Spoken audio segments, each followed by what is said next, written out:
here. It's always a good week in Louisville, but this weather is amazing. Some fun, really good positives, a couple. Anyway, those of you who know Lucille Allen, who's probably the most dynamic 94-year-old in the world, has a new street now. I'm excited about that. And Teddy Abrams is signed for 3 more years.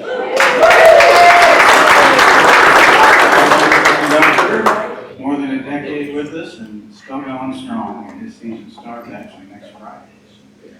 All right. Gil Holland, extraordinary community developer, film producer, Portland Investments, Harlan County, Nulu. He's going to give our... All right, let's take a moment. I just want to say how grateful I am to be here with all of you. I think this is a great group. We have a lot of power in the room and connections, but most importantly, we have a lot of love in the room for our community and the friends and folks who can't make it here, who are less fortunate than we are. And I'll just end by quoting the great Canadian philosopher Wayne Gretzky.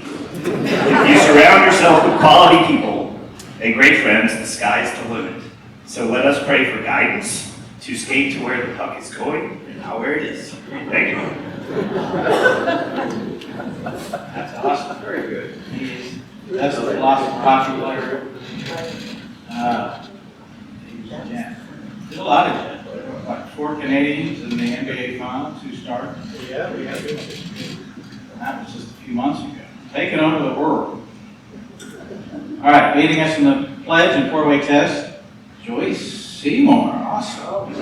Our 2013-14 Lifetime Service Award recipient, a Rotary International Service Above Self Award recipient, an Paul Harris Fellow +7.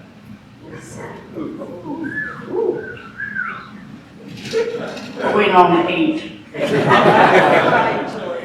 Rotarians and guests, our flag, the pledge. I pledge allegiance to the flag of the United States of America and to the republic for which it stands, one nation, under God, indivisible, with liberty and justice for all. And now, in case you don't remember, the 4-way test. Are we ready? Is it the truth? Is it fair to all concerned? Will it build goodwill and better friendships? Will it be beneficial to all concerned? Thank you.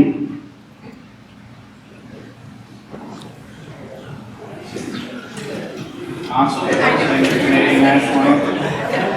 You don't want to hear that. Rotarians, come on up and tell us your guests. Just your name and then your guests, and if you guys can stand and take a bow when we introduce you. Sandra. Hello, Sandra Macbeth, Director of Development for the History Museum.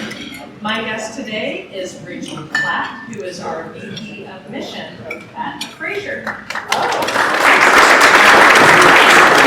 Rachel and I worked many years ago together. She's the best people around. President Ken and Rotarians, I'm Melissa Cobb with Sinarama Downtown, and it's my privilege today to introduce Wendy Cosby with Republic Bank. She is in business banking and has been banking since 2001. She's a seasoned business development manager, values old school relationship banking models that will still put people first. Also, it's my privilege to introduce a Rotary Fellow, Maggie Roth, who's joining us today, and I appreciate you joining us. Thank you, Maggie. It's been fun working with you. Craig Sherman, who has the best jacket in the place. Can you stand? Craig is going to be at that special table where Louise Taylor is sitting right now after the meeting. So Rachel and the other guests need to go at least say a word to Craig after so we can twist your arm just a little bit about her. Actually, this is Jay. Oh, okay, Jay. You better, Jay, stand. Your jacket is not on, so I can't. Jay, congrats to Jay Mallory and Image Quest. They recently, was recently named to the 2025 Inc. 5000. That's the fourth time he's doing this recognition in this company's 5 years. These Rotarians companies were recognized by Louisville Business First as one of the 50 fastest growing private companies in Greater Louisville. Todd Spencer, Perdue Anderson, Matt Riggle, Fitzgerald, Michael Bryant, Jason Schmidt for the LPX Group, Jeremy Corkum, Miranda Construction, and Michael Gabhart for United Technology. All right, Craig, stand up again. Citizen of the Year. Roll Magazine Citizen of the Year. He's been with our club over 50 years, one of the most consistent and devoted volunteers we have. He's not slowing down. Congrats.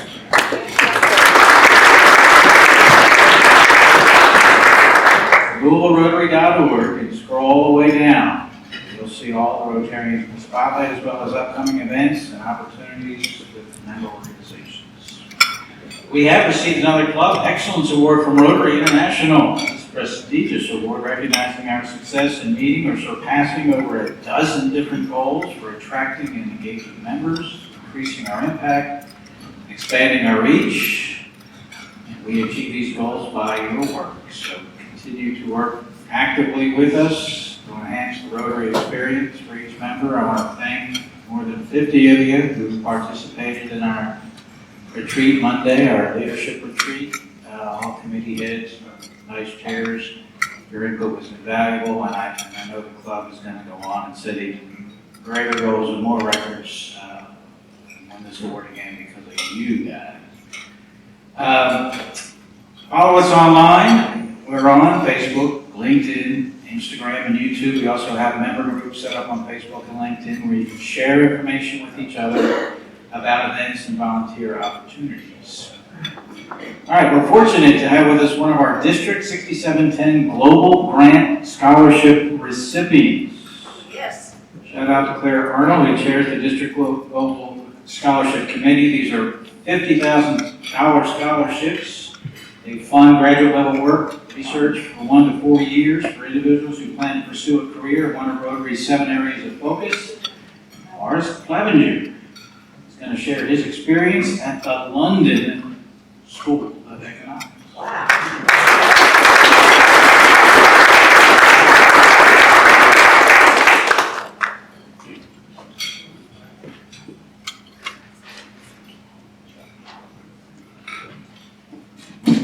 Well, thank you all so much for hosting me today, and thank you all so much for your support. I mean, the last year of my life in London would not have been possible without all of your support. So I'd like to talk about that.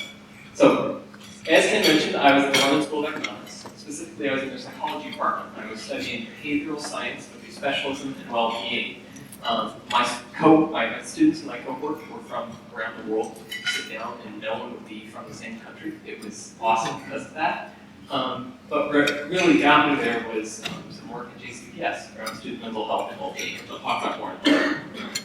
This is where I lived. I live smack dab in the middle of London. I'm a country boy. I'm from out near Jefferson Memorial Forest, so the urbanity was new for me. I could see Queen Elizabeth Tower and Parliament from my window.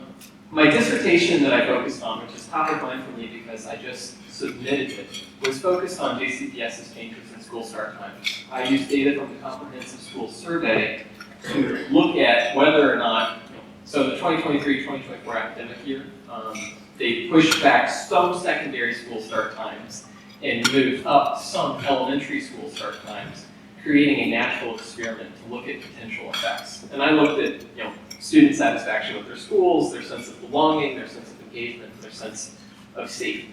And I used a difference in differences approach. Really what policy may have done for me more than anything else was make me learn rigorous statistics. It kicked my butt. What I found is that the literature on school start times may be somewhat exaggerated in the benefits that it delivers to students in terms of socio-emotional well-being. We know that it helps kids sleep more. We know that it decreases traffic wrecks routines, but I didn't really see effects here, at least in the data that we had here. So it's not what you want as a researcher, to spend a year working on a project and then stand up at the end and say that, well, there wasn't a significant effect, but the pill I had to swallow was that that in and of itself is significant. So that's just a little sampling of what I learned in my time there. Also had fun. I got to travel some, cycled to Brighton. I love long distance cycling. Went hiking in Morocco for a bit. The Bexley Club was my host club there, the Rotary Club. I went down to see them 4 times. They're about an hour away, and they're absolutely delightful. I went around with Christmas. So for like 20 nights, they have Santa ride around the neighborhoods and give out candy to the kids, and they invited me down to do that with them. They were just so welcoming. And it's, you sit down, and we'd be in one little square, there were like 20 people. One of them was a member of the King's Privy Council. He was previously a very senior member of Parliament, and as part of this ancient governing body, and got to hear me talk for 20 minutes about school start times at JCPS. He was very interested in, in addition to the Rotary's financial support, those interesting conversations were very special. I'd like to pivot, I just have 3 minutes, so while I was there, I also continued to work on another project back home in Louisville related to the Ohio River. There are now many more people in London that know about the Ohio River than previously, let me tell you that. And I came back to lead a nonprofit called the Ohio River Way, which is really about how we take a river that is seen as dirty and dangerous, where people think if you go into it, you're going to come out with 3 arms, and turn it into a regional asset. So we serve communities from Ashland to West Point, just south of Louisville, over 308 miles in Indiana, Kentucky, and Ohio. And I'm very proud, I worked on this while over there. We got the U.S. Secretary of the Interior, Doug Burgum, to designate our route a national water trail.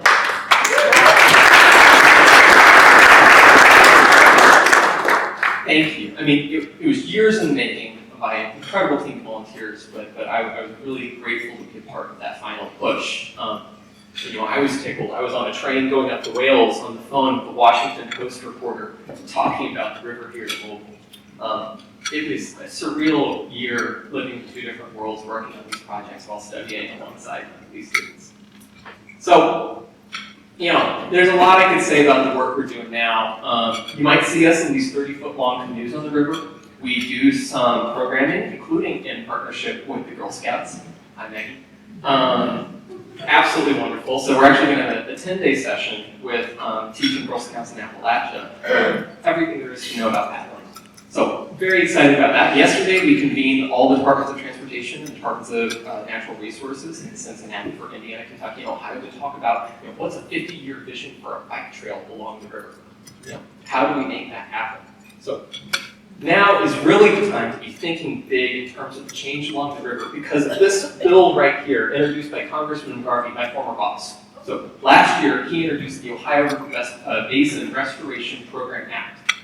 It's modeled after the work they're doing in Great Lakes, which appropriates hundreds of millions of dollars a year to comprehensive restoration, including recreational access along the river. So in 2 weeks, we'll be in DC advocating for that again for the 3rd year. But what that means is if we're planning for efforts related to clean water and recreation now, there's a chance there's going to be a devoted federal pot of money, which currently has bipartisan support to get those things happening. So with that, thank you for your time. I would love to talk more. I'll be hanging around after. I will flag, I placed on your tables a copy of our travel guide related to work on the Ohio River. If you'd like to take a look, please do. But I'm looking forward to formally joining the Rotary Club. I can come back and talk to you about that. And thank you. Thank you, Paul. We're looking forward to having you. Speaking of the Ohio River, next Saturday, the 4th, at Eva Abandoned Park, our Ohio River Sweep. Great opportunity, invite friends, family, children. The Louisville game is Friday night, so no excuses on Saturday unless you're going to the UK game. That's not next Saturday, that's October. October, okay. Oh, you can come though next Saturday and get a start on it, because it's been here. Thank you. Don't come next Saturday, come October 4th. That's what the script said too, October 4th. All right, Barbara, come on up and bail me out. Barbara, as you all know, is a woman of many talents. She's the interim executive library director of the local metro government Library. system, the club president-elect, Paul Harris Club plus 8. She's got some new members to elect. Okay. All right, thank you, President. Thank you for that amazing presentation. I had the privilege and honor of working side by side with Forrest probably many, many years ago when he interned up at City Hall on Metro Council. So, fellow Rotarians, at this time, please help me to invite to join me Leanne Cunningham and Kendrick Porter up here front and center.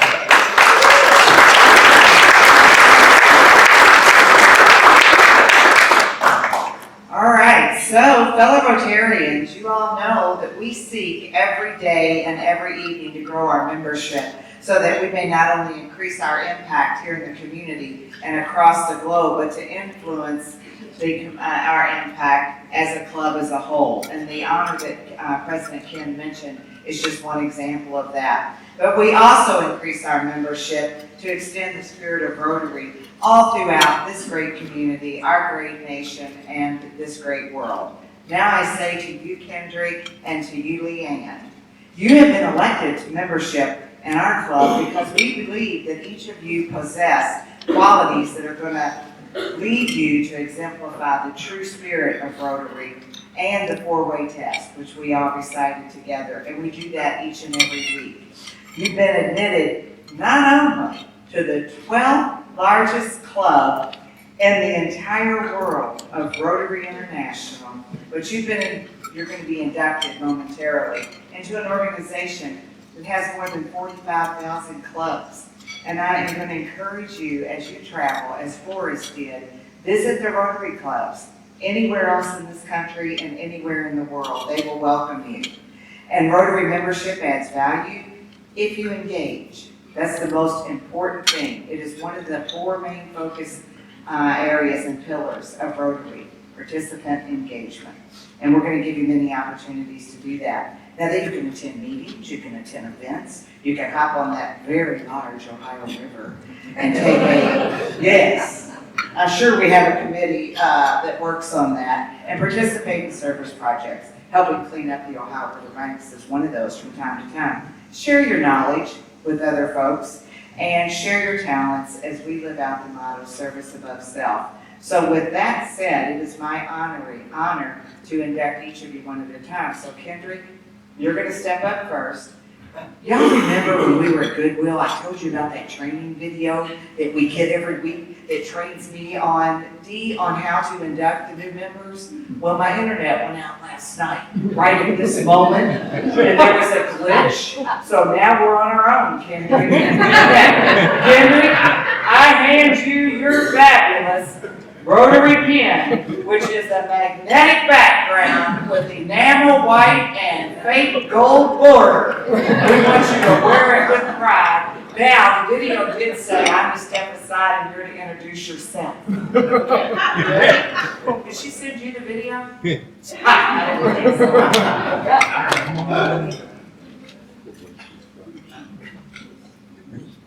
Okay. Good afternoon, everyone. My name is Kendrick Porter. I am truly honored to be joining the Rotary Club. I was born and raised here in Louisville, Kentucky, the West End, Louisville to be exact. I graduated from Central High School and went on to earn my degree in computer science. Spent 17 years in Toyota Motor Manufacturing, where I grew into management. In September of 2022, I decided to retire early. I went for entrepreneurship full-time and started my own business, The Exercise Coach. I currently have 2 locations, St. Matthews and Middletown. The Exercise Coach is a customized 20-minute workout. Everything's artificial intelligent, meets you where you are, and it builds from the ground up. And so we meet everyone where they are. It doesn't matter your age range, it doesn't matter your exercise experience. We're going to build from the ground up.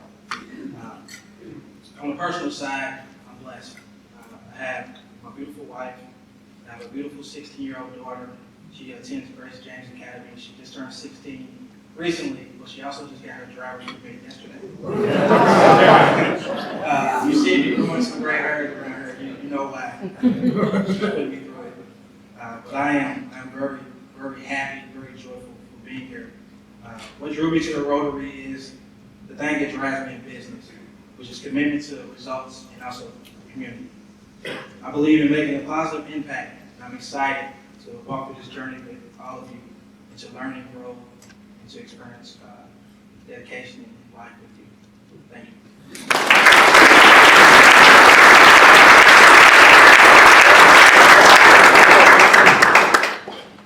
Okay, so next, did you get the training video? Okay, so all right, come on over, we're gonna improvise. All right, and I noticed there was someone at the table where I was seated that has the same last name. Is that the John Cunningham attached to you? Like is that your dad? You call him Dad? Okay, Dad, would you join us up here? Okay. Oh. Yeah. Okay, so now, you're on your own. Introductions. So are you going to introduce yourself or is Dad? Oh, Dad's going to pin you like the curse icon. Okay, round of applause for Leanne I like having him up here anyways. Kind of looks like a George Bush a little bit, so that's his identifier. But good afternoon, everybody. My name is Leanne Cunningham. Very excited to be back in Louisville. The reason I say that, I was born and raised here. Went to Assumption to answer that question and get that out of the way. I did play volleyball. That's where I earned a scholarship to Rice University, which is in Houston, Texas, and had a fabulous experience there. Triple majored in policy studies, political science, and Spanish, with a minor in sociology. Went on to Duke's Business School. I think we're in football season, so maybe I won't get the reaction in the room there quite yet. And then I was in Princeton, New Jersey, not at school, but rather working for the largest asset manager in the world, where I gained a lot of great experience in their training program, and yet again had a wonderful experience, but not as great as coming back and joining my dad's private wealth management practice, which has been absolutely phenomenal. It's been a little bit over a year since I've joined it, and very excited to be in Rotary now, and back involved in the community, and Second Presbyterian Church and Assumption High School, and an Impact 100. I see Ginger back there, and to be more involved in the community and not just give back, but to give, period.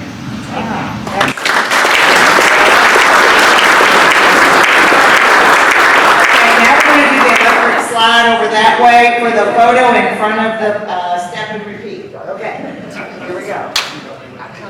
Don't go anywhere, Dad. Okay, here we go. Yeah, we need a picture of him pinning her. Oh, for gosh sakes.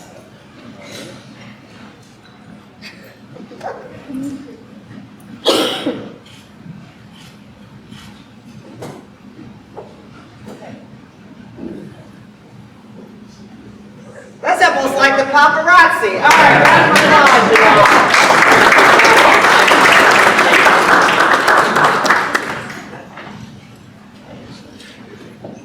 Always good to have new members. Welcome to both of you. I neglected to say, if you are going to do the Ohio River Suite, go online and register. So we can expect it.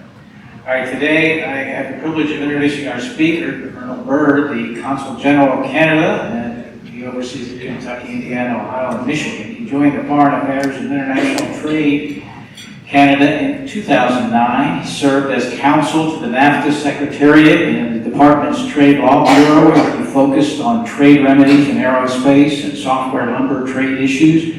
And he was a director in the North American Bureau of the Trade Negotiations Branch. Until 2019, he served as Minister Counselor for Trade and Economic Policy at the Embassy in Washington, D.C., where he was responsible for all aspects of the United States-Canada trade relationship, including the two countries' cooperation and multilateral forums.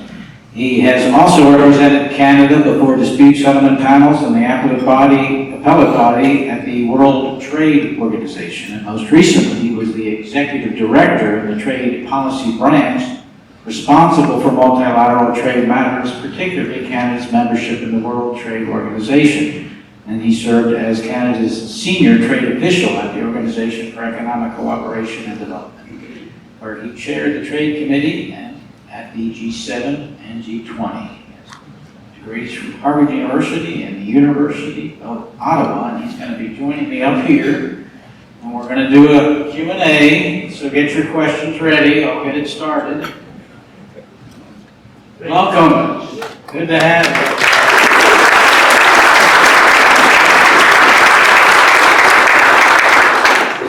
So, Kentucky imports nearly 6 billion goods and exports 9 billion to Canada. So that's kind of a big deal. Last week, the Canadian government, your Prime Minister announced that starting, before Monday, Labor Day, he's going to lower the counter tariffs 25% to kind of match what we're doing in America to you. So what's the current state of the U.S.-Canada relationship? How do Canadian companies perceive Kentucky as a place to invest? That's a huge question, Ken. So first, thank you all. Part of our job as Consul General in territory is to recruit stellar new citizens for Canada. So forest or beware of kidnapping parties from Canada. We've got you on our sites now. Always Rotarian group is always a great group to find folks. And I hope your Canadian Rotarian friends took care of you. They were amazing. Calgary was a great international convention. The weather was good, and the Canadian spirit is amazing. It really was. It's palpable. You're certainly a country that's proud of your resources, and I think you're all quite welcoming to our country. So we love you. Well, we love you guys too, and you've asked a very large question to start this off, which is what's the state of the relationship, and it has been a challenging few months. We have Kentucky is so deeply integrated into world trade. I don't think many folks realize just how big the relationship is with Canada. That we are your number 1 trading partner, that you export more to us than you do to your next 2 largest trading partners combined. But what really separates our relationship apart from some other relationships that Kentucky has is just how deeply integrated that trade is. So if you look at most of the stuff that you import from China or from France is consumer goods, it's direct to consumer. In the Canada relationship, about 70% of what comes into Kentucky is actually then incorporated into manufacturing that happens here in Kentucky. Whether it's Canadian energy that comes in, whether it's components that are then integrated into the auto sector that we share throughout this region. And that fundamentally makes what we do together different. And so we have been working, certainly you've heard a lot of trade in my bio. We renegotiated the NAFTA when I was down in Washington during the first Trump administration. And that agreement did exactly what we were hoping it would do. It revitalized manufacturing base here in North America. It brought some supply chains back to North America that we hadn't seen for a while. We had been seeing a prolonged period of frankly disinvestment in the Canadian and U.S. joint manufacturing base here in the Great Lakes, with the heartland of the continent. And in the 5 years since that renegotiation took place, we have seen a massive reinvestment. And so a lot of the Canadian domestic investors have started to come back in. You've seen that with Magna, Martin Rea, great Canadian companies who are working here in Kentucky. We've seen that on the ag side, some Mastronardi projects. I think now got 160 acres cultivated under glass here in Kentucky. So you were seeing that coming back in. But we're also facing very significant competitive challenges from offshore. And at a moment when that is happening, that's particularly happening in conversion in the auto sector, where you're seeing China is 10 to 15 years ahead of us on the EV transition. You are seeing a fundamental challenge to our predominance in manufacturing. And that is frankly the absolute worst time to start putting up a tariff wall down the middle of the Great Lakes. Because this is when we need to be coming together as the United States and Canada.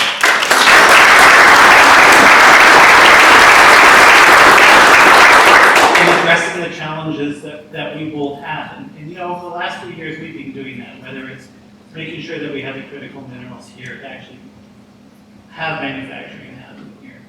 Whether it is putting the 100% tariffs that we put a couple years ago on China. Canada is paying for more with China than the US is at this point. But there is all these ways that we have really been focusing on how can we outcompete the rest of the world together.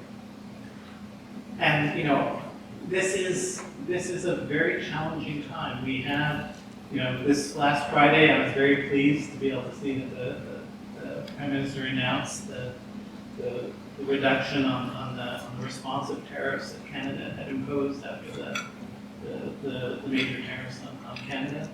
It's been great to see that the U.S. tariffs have impacted less of the trade.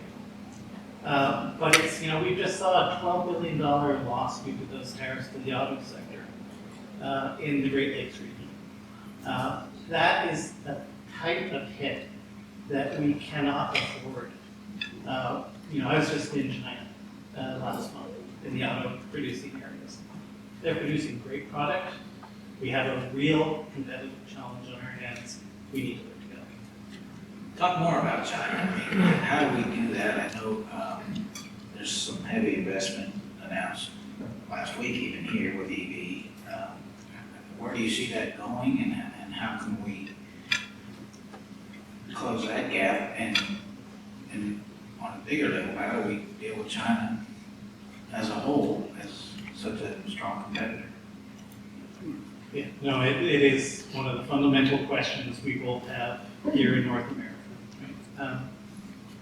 And a lot of the things that we have been doing over the last period of time in terms of actually funding and supporting our industries that are particularly vulnerable, that have been targeted by China in terms of their quest for dominance in world trade, that we have been giving the support. So what you've done on the CHIPS Act, for example, what we have both done, you know, so the president is absolutely not wrong that tariffs are a great leverage point, are a great leveler when addressing unfair trade and addressing the need for short-term protection on industry.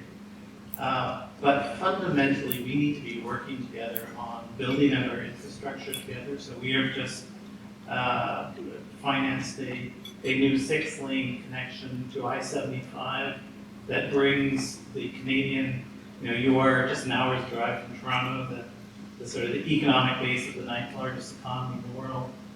It is deeply integrated into what we do here in Kentucky. In the next few months, we'll have that completed and traffic moving on that.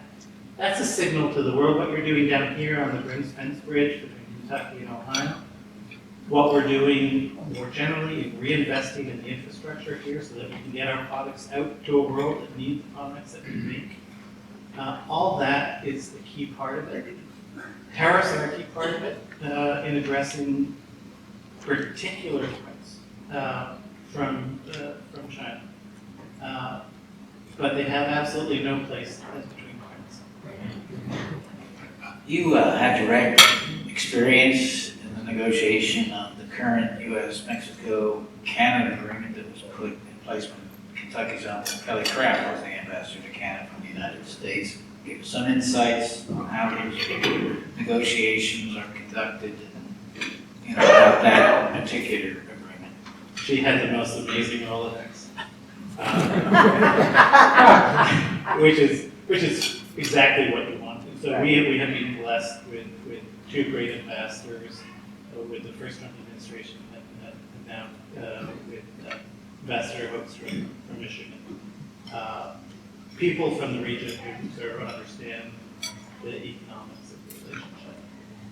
Frankly, that renegotiation of the NAFTA started in a challenging place. I'd call it sort of rock and roll to begin with, because it was a bigger than neighbor approach that U.S. negotiators first brought to the table.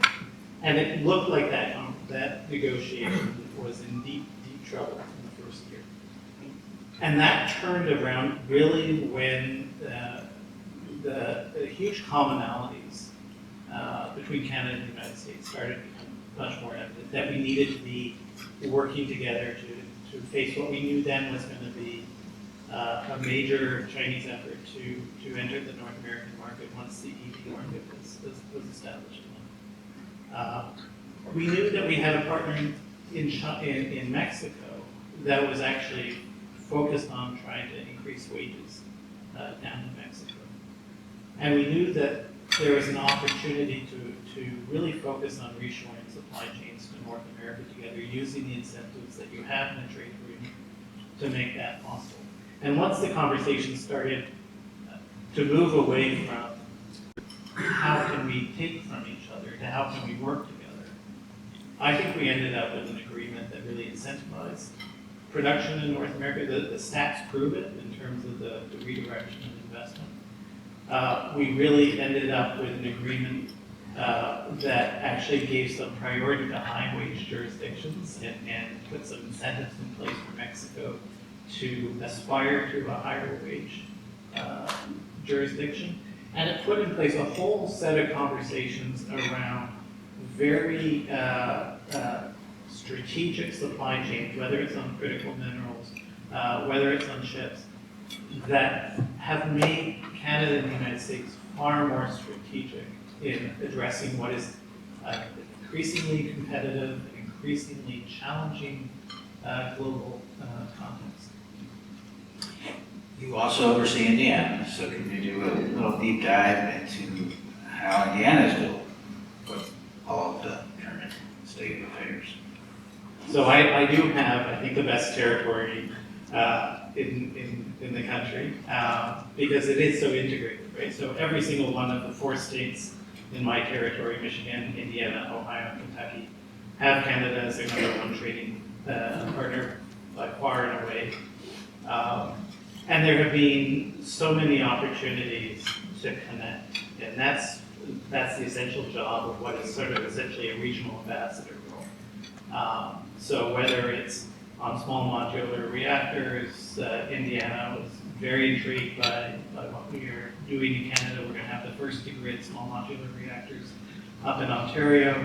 The governor was up there seeing what we were doing, seeing potential application.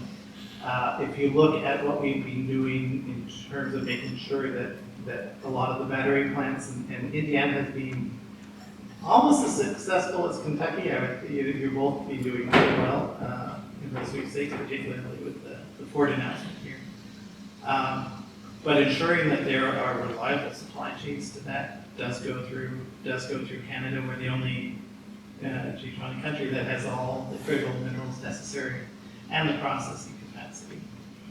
Where we need to be doing a lot of serious thinking is in how we actually turbocharge our development of resources. And that is a major part of the conversation up in Canada now. How can we move from conception of a mine to actually having a productive mine as fast as possible? We're a little bit faster than is the case in the United States, but we're not fast enough yet to address our competitors. And so we need to do some work there. You know, we are feeling quite blessed in Kenya. We have the most highly educated workforce in the world. We have a stable political base to operate from, and a deep resource endowment. And so all of Talk that. more about that resource now, because it is amazing. Yeah, you know, it's certainly, so we are certainly an energy superpower. 75% of the publicly traded mining companies in the world trade on Canadian exchanges. And that's a huge asset for the United States to have right next door. And that's how we did that, the arsenal of democracy during the Second World War, is we just figured out how to work together to produce and maximize production. And I often think of this moment as really an opportunity to reinvigorate that sense of an arsenal of democracy that is focused on the world that we live in now. But when you're sitting in the Midwest, you talk about the Kentucky trade surplus of Canada. Well, the United States has an investment surplus of Canada, services investment surplus with Canada, a manufacturing surplus with Canada. The area where you buy more from us than we buy from you is in energy. So 70% of the feedstock that goes into the refineries in the Midwest comes from Canada, and you get it at a discount from the world price. Significant. It's $10 to $20 a barrel. And all the refining jobs are here in the Midwest that come from that. So an incredible net positive for Midwest manufacturing, for Kentucky manufacturing. And that is one of the secret benefits you have by, you are at the crossroads of the continent. Anyone who's watching the skies here understands that. Anyone who's hearing the train whistles understands that. So you have a unique placement in the world. But that radius that you have here doesn't just stop at the Detroit River. It really is an integrated economic relationship that we've built up in the Second World War through the Auto Pact, through the NAFTA, through USMCA. And if that gets disrupted, it's this region of the United States that's most at peril, because these are, the whole economic region here has been built on this cross-border basis, which is power, which gives a real vitality to the region. But if it's in an environment in which greater barriers have been put up to trade across that line, it actually then means that this region is disadvantaged versus other U.S. regions. Your country is about ready to be even more forceful with some of the resources you have. Can you enlighten the next big plan? Yeah. So we have new prime ministers. I think it was April. We had our election. Same party, but a new prime minister. And he was elected in the context of some real anxiety about the relationship that we've typically enjoyed with the United States. And that is a great boost to think about how you're building up your own internal economy, how you are diversifying your trade with other trading partners. So it's been a real great opportunity to talk to him about, talk to some of our other trading partners about expanding relationships that, frankly, it's been so easy trading with the United States that we haven't done as much as we should, even though we've got these 15, we're the only G7 country that has free trade agreements with every other G7 partner. We've got all of these free trade arrangements that make Canada an ideal place to do business from. But we haven't tended to really focus on the U.S. economy. That's broadening out a bit now, but we're also talking about internal development of the economy. We're looking at a very substantial increase in our defense budget and defense spending. And so that is taking a significant amount of thinking. We've got now an Office of Projects of National Importance established with a sort of an easy track on cutting through a lot of red tape and a lot of bureaucracy to make things actually happen. And I think that's you've seen just a coming together of our provincial governments and federal government to really think about how we turbocharge the Canadian economy. And whether it's in the resource field or in the fact that we are a leader on AI, you're just south of our Quantum Valley here in Kentucky. There are so many resources that we are bringing to bear right now that it's sort of hard to single out any one or two. The AI is it right now, and you guys are in a good position. Yeah, I mean, we have some of the founders of AI and deep learning are University of Montreal, University of Toronto. We're the first country in the world to have an national AI strategy. So you have our 3 hubs out west, in Toronto and in Montreal. A lot of interest from governors in this area. The governor of Michigan is looking to come up shortly and talk with some of our AI institutes in Toronto and Montreal.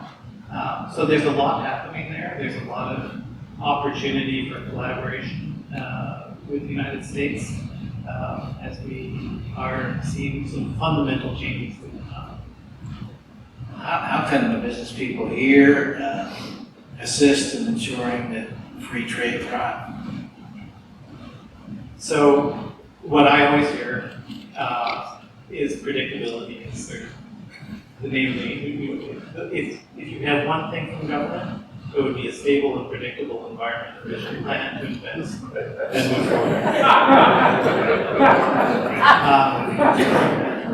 And we have been in a period of yo-yo tariff policy to describe it as it is. That I think is where it's great to have the president is incredibly decisive, and he is willing to make decisions in a way that I think a lot of people have felt that government has been too hamstrung for too long to appreciate. But that involves ensuring that when you have a very decisive leader, that the practical realities of business on the ground in the regions, particularly here in the heartland, are understood in Washington. And so I think there's a huge role for Kentucky businesses to be playing, particularly privately held businesses. Certainly when I was in Washington, our experience was the president really listened to governors, and he really listened to privately held company owners, sort of a peer group, as a sort of a check on policy. So I think there is a tremendous opportunity for Kentucky businesses to influence what needs to be more dynamic, more engaged economic policy by the U.S. government and by the Canadian government, but needs to be more targeted at the threats that you face and appreciating the valuable assets that your alliances give you. How's Canada addressing shared concerns with the United States around border security, particularly regarding fentanyl and immigration? So our 2 countries are the only 2 countries in the world that have the devastation of fentanyl that we do. So over 20 Canadians are dying a day from fentanyl. It's a huge scourge. So the president's concern about fentanyl, which is very genuine, and there's a number of people in the administration who are genuinely impacted by fentanyl and want to see it change. And so we are all in with the U.S. government on addressing fentanyl for our own purposes and to protect our shared borders. The reality is that the northern border is not the source. There is, frankly, more fentanyl moving south to north, more amphetamines moving south to north on the northern border than in the other direction, and that's simply the reality that fentanyl is more expensive in the Canadian market, so if you get it into Canada, you want to keep it there. But there is a huge role for us to be playing on addressing precursor chemicals coming in from offshore. One of the things that we really saw over the last, during the COVID period is our airports shut tight to smuggling. And as a result, the movement of illicit drugs started and precursor chemicals started to move through from Mexico through the United States into Canada through our land borders. And that's why you've seen, that's a primary reason why you've seen a huge reinvestment by Canada in our northern border security. So we are just about to turn over the keys to Customs and Border Protection on a new 168-acre jewel of the crown facility in Detroit, completely paid for by the Canadian taxpayer for Customs and Border Protection for the West, which is unusual. But it reflects both our concern about the security of our southern border, and also a realization that the image of the northern border in the mind of Americans is hugely important to our economy. And so we want to make it clear. That's why you've seen the new Blackhawks and the fixed wing on the border, the new K-9 patrols. We put a $1.3 billion announcement in December on border measures. Huge difference. I mean, we're talking tiny numbers compared to your southern border in terms of irregular migration. Again, irregular migration is mostly from the U.S. to Canada phenomenon than the other way around. But we've moved in just from, there was a peak in July of 24. Last number I saw was May numbers. That was down 97% on what was coming from Canada to the United States. So hugely effective measures that are taking place. It's unfortunate that the fentanyl conversation, the migration conversation has been tied to tariffs. There's no justification for that. And that is the legal rationale for the president being able to assert the authority to impose tariffs on Canada outside of our free trade agreement. So that is unfortunate from our perspective that has been used as a legal justification for an emergency order on tariffs. Because there are so many places that we need to be working together, and we are starting to do a better job. We are doing a much better job, and frankly, we needed both to be doing a better job on money laundering through our banks, on addressing the precursor chemicals coming in from Asia. 97% of it, I think, was coming in from China into North America, mostly now up through Mexico, through the United States into Canada. But we have a border that works on your northern border, our southern border. And we need to be telling the story of the brave men and women who have made that happen, rather than diminishing the incredible collaboration that our two countries have always had on that border. Great. All right, come on up. You can use my mic to ask questions. I'm going to ask you a tough one while people think of their questions, and we want them. Toronto Blue Jays leading, Boston, and the Yankees holding their own with the Tigers. Are they going to win the World Series? So this is not going to be politically correct or Canadian, but my wife's originally from Detroit, and so I had been forced to become a Tigers fan for the So the championship will be Detroit, but for the American League, Detroit and Toronto, and you'll be rooting for Detroit. Larry Sloan. Thank you, Ken, and thank you so much for coming today. What are the top 3 things that Canada exports to us in the United States, and how have the tariffs affected it so far? Good question. So it's so just to give an example. So we number 1 is energy. So over 90% of the renewable energy you import comes from Canada in the form of hydroelectricity primarily. You import more oil and gas from us than all of OPEC combined easily. It is so we are your number 1 energy partner. 70% of all refineries here in the Midwest, 70% of their feedstock is all Canadian.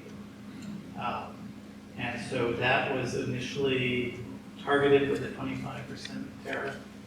That due to a lot of very strong advocacy from refiners in the Midwest and on the Gulf Coast, whose refineries are all adapted for the kind of crude that comes from Canada. Managed to get that to 10%. Most of that is now coming in duty-free under as USMCA goods. Some of it, there's a lot of paperwork involved in terms of proving that it originates in Canada. So not all of it yet, but most of it is coming in at zero duty. Steel and aluminum are a major import that we produce. So in Kentucky, you import about $1.5 billion a year in Canadian aluminum. There's a reason we set it up that way during the Second World War. It's because we had bauxite and we had huge natural advantages in hydroelectricity to produce it. There's no way that the United States is going to be diverting its short electricity to new smelters anytime soon. That aluminum, for example, is now subject to 50% tariffs, which is not consistent with our agreement, and is something that we are, just to give you a sense, the U.S. Allowed companies to come forward and ask for exclusions from those tariffs through about February 10th on steel and aluminum.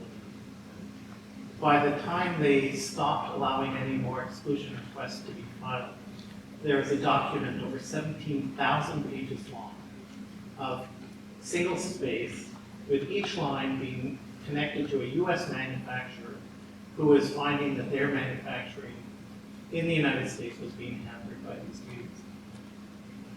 That just helps give me a sense of just what the impact is, because when you've got that, when you are so reliant on 60% of what you import on aluminum, and you only make about 8% of the aluminum yourself in the United States. It's very challenging to put in smelters, and it's just not cost effective here. You need another, I think, 6 Hoover dams to be able to replace what Canada is giving you. But so it's being paid for just by the United States, just by the importers, because there is no domestic supply to move to. So it's not hurting us so much on the aluminum side, because you still need the aluminum for your production. But it is a dramatic hit on manufacturing, particularly here. What about lumber? Lumber is another one that we have that we've seen the tariffs go up to. I think it's about 27% now. That is making housing construction highly unaffordable. At this point, there is a national security investigation underway where the president has indicated that he views Canadian softwood lumber as a national security threat to the United States. I'm not quite sure how you get that, but it is, again, another area where the current level of tariffs is paid for by Americans and is challenging for home builders in particular. And we are watching that one closely to see what the outcomes of that national security investigation are. The copper investigation has come out. I think that they were both put out at about the same time. Copper was hit as well. So we'll see where that goes, but that could be a big hit to the U.S. economy as well. Thank you very much. Canada is the number one energy exporter in the world, right? Number one country, by far. Yeah, you think of Saudi Arabia and you think of Venezuela, but it's Canada. Final question. I have Canadian friends that tell me your government is working very hard to improve supplies of bauxite and energy to the West Coast and East Coast in anticipation that other countries will now be primary customers for Canadian bauxite and energy.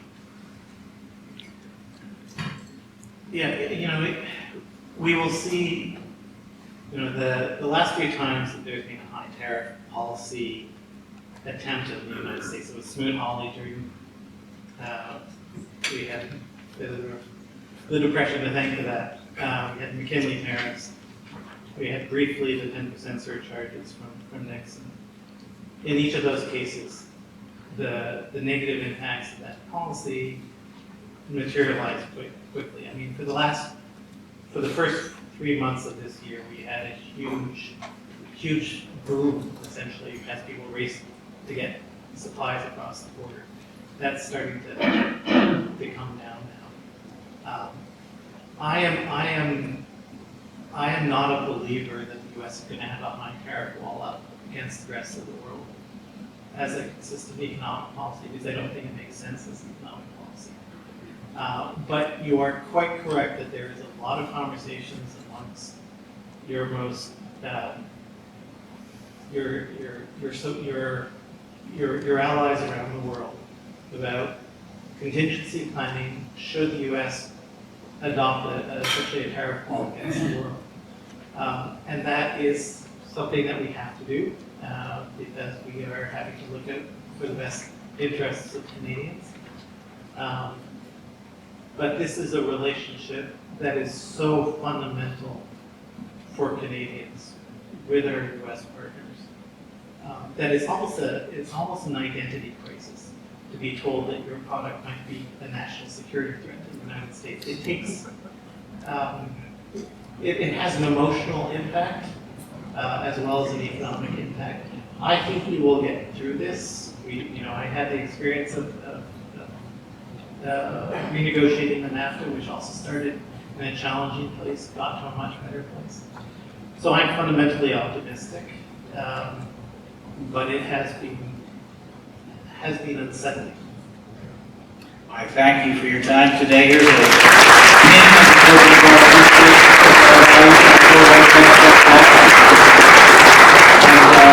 wish you all the best as you navigate these waters. Thank you so much. Appreciate your time. Barbara, next week. Yes, sir. All right, thank you so much, Colin. That was great. All right, look over here to my left. Our speaker next week is the one and only most valuable player, rock star himself in his industry, Mr. Stacey Wade. Those of you that confuse Stacey and his beautiful, very smart wife, Dr. Dawn Wade, it is Stacey Wade that is coming next week. Now, Stacey is the founder of Nimbus. It's a $10 million marketing ad agency firm here in Louisville, founded in 2002. And then he and his wife, Dr. Dawn Wade, co-founded West End Gin. I don't know if we're going to have it. Are we tasting gin next week? Come on, President Ken. All right. So he will be with us next week. And what do I want to share with you about Dr. Wade and Stacey Wade? If you are interested in a disruptive approach to how you do your business and how this Rotary Club of Louisville conducts its business, next week is a meeting for you, because he's going to talk about why he founded Nimbus. He got laid off from a job, so it was out of necessity. And he decided to create a business that was focused on lifting up and celebrating the Black community every day of the year in as disruptive a way as he possibly could. So if you're not interested in change and taking a hard look at how you operate, Stacey Wade is not for you. But I'm going to ask you, fellow Rotarians and guests, scan that code. Please do so, or let us know through the Rotary website that you're going to come next week. Let us know by September 1 so we can make sure we have enough room and enough fabulous food. And President Ken, you know what this weekend is in Louisville, Kentucky? Football. You think I'm going to tell you? Okay. All right, here we go. Y'all, seriously. The world is going to be looking at Louisville, Kentucky starting. The whole world? Thank you. World Fest in Louisville, Kentucky. Friday, Saturday, Sunday, and Monday. It's the best food, drink, entertainment you'll find anywhere in the city. So come on out. Best darn current president, Ken Salvation. World Fest is special. I'm sure Canada will be right up there with all the other countries with, great food. Hope you all have a great Labor Day weekend. Jay wants to talk Rotary with those who want to listen, so head over there, and we are adjourned.